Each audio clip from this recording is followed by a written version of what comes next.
Hello friends, in this tutorial we will learn about compiling and running program.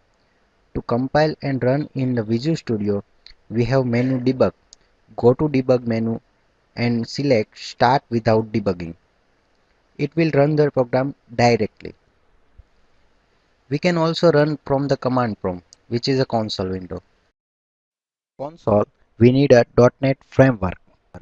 We can use any version of .NET framework.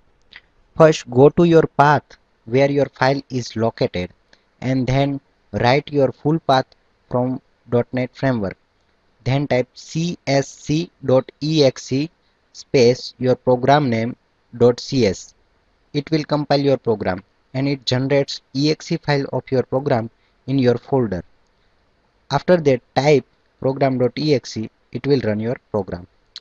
Moving ahead, we will see just two types of command. First is a single line, which is same as C and C++, and second is multi-line, which is also same as C, C++ and Java. Thank you.